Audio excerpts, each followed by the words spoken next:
The jungle at night is the greatest freak show on earth. When the sun goes down, the landscape welcomes a churning night shift of murdering, slithering, creeping, fornicating, stalking, swimming, glowing life.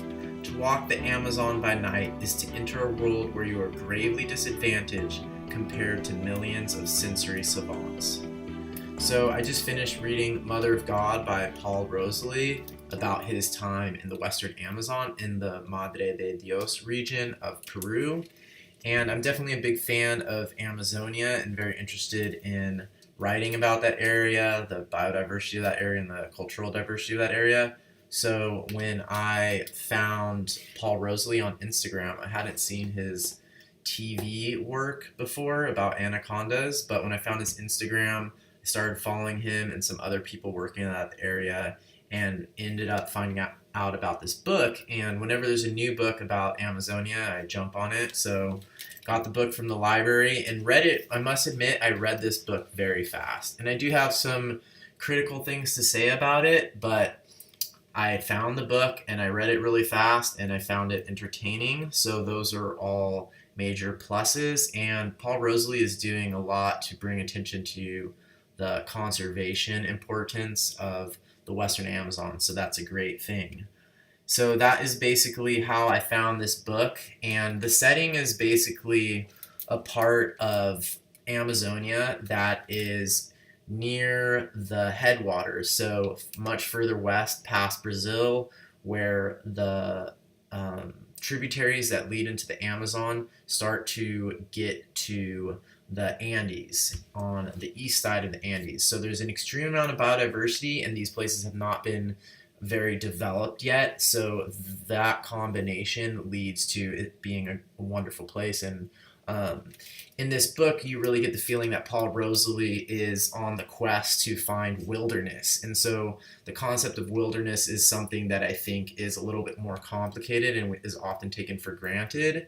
And it's also a political concept that affects decisions that are made about subsistence, agriculture, and extraction of resources and what the value of nature is. And so those are all very charged topics at a time when we live in a world where there's fewer and fewer places that have not been very developed for resource extraction. And he gets into that. And I do have some critiques of his perspective, but I think his perspective in large part is driven by his desire to protect the nature in these areas. So just to kind of give you a feeling for what this book is like, I'll read another quote. The anaconda had slithered down the chute of the large hollow log that sloped through 12 feet of debris and into the water. Scrambling and sliding down the top of the log, I slid into the bowels of the wooden mountain. Landing with a crash in muck and thorns, I found myself on the floor of a cavern of packed wood. The way the timber had piled up in this spot had left a large gap, almost like a hidden room, and I was now inside of the mountain, face to face with a 15-foot snake. Looking up through the tunnel of the great hollow log, the anaconda dominated the scene, her coils pulsing and alive with ripped muscles. She was steaming fast toward a gap in the timber where the water showed below. With heart pounding, I screamed one last time in vain for JJ and Cheeto and went for her head. I had barely taken one step before she spun around in a sweeping arc of a strike, mouth exploding open 180 degrees to reveal a 16-inch gape. Mottled purple and black and lined with 6 rows of needle-sharp teeth, the tremendous jaw swept across the cavern toward my face. I collapsed backwards to evade the strike, falling flat to the ground. The snake's head sped past the open air where my face had been and continued on, carried by the momentum of the lunge. Thankfully, anacondas of such large size, while agile in the water, are plodding on land, slowed by their own bulk. I regained my feet and pounced, securing a grip behind her head. Big mistake. Instantly, her body began to twist and curl, binding my arms together between powerful coils the girth of my thigh. Crushing with indescribable power, her trunk wrapped once, then twice around my arms, threatening to snap the joints of my elbows.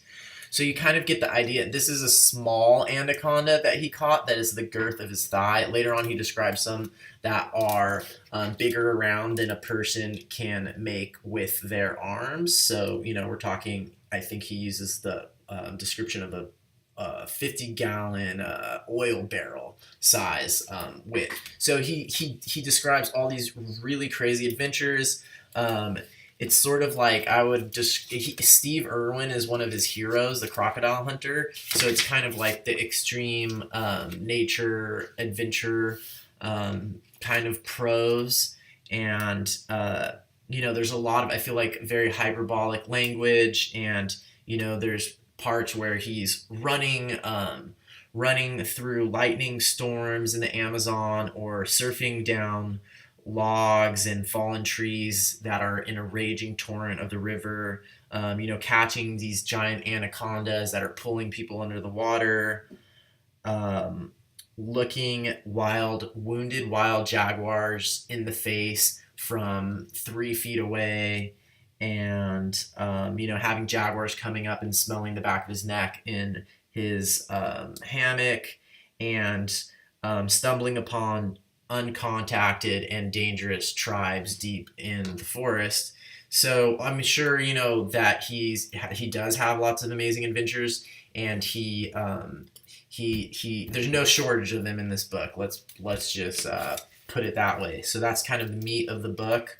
There's also a lot of talk about his personal life and how he at a young age got connected to this work and is so passionate about it, which really comes through in the writing.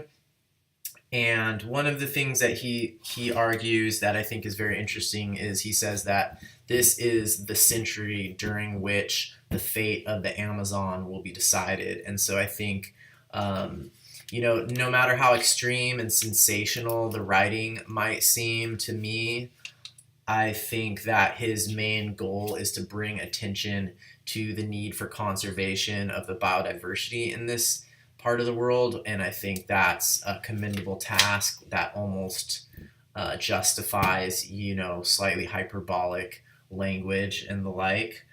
I kind of wish that the editors had done a little bit more work to follow up with his writing. A lot of it feels slightly rough, and admittedly, he is dyslexic, and so I'm not going to come down too hard on him for his writing style or anything like that. And he's not academic, and he makes a point of not being an academic, and I like that.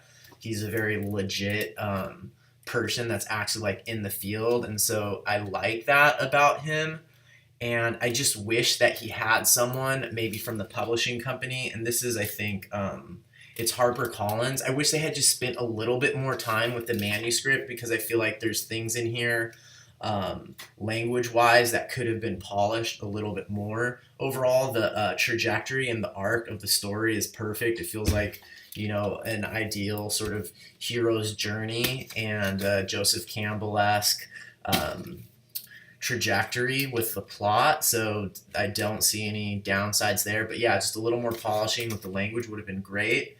I think it would be very wise to read this alongside some other books about Amazonia and some other books about nature and wilderness in Latin America and some anthropological stuff. I felt like that was lacking a little bit in here, and so I would recommend maybe reading this together with some books by Peter Matheson, for example, who's like a generation earlier of an explorer and more on the literary side. He spent a lot of time in Latin America. He wrote the novel At Play in the Fields of the Lord, which I think is an amazing novel about Amazonia.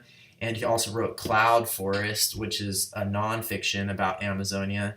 Definitely worth a read. Or even reading several generations before that, some of the other explorers like Alexander von Humboldt or Charles Darwin, who explored the South American continent, and reading some of those things and putting those into perspective with Paul Rosalie's book.